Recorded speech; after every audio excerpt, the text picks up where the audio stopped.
ছিল পুলে, বুরুতুস পুলে। ওকে, মেরিন শেষ, এখন প্রিন্ট চলতেছে। এল মেক্সিকানো রেস্টুরেন্টে আসলে পাইবেন। এইগুলা সবগুলো হলো মুরগির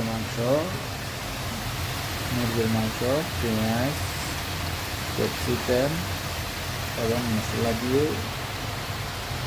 সিদ্ধ করা হচ্ছে। তারপরে রাইস মিক্স করে একে দিয়ে বুরুতুস ফুলে মানে শর্মা বানানো হবে। শর্মার জন্য রেডি হইতেছে মুরগির গোস্ত। ওকে, আপনারা সবাই দাওয়াত রইল, আসবেন আমাদের রেস্টুরেন্ট এল মেক্সিকানো, কিডনি সেকশন, কাসানাডা।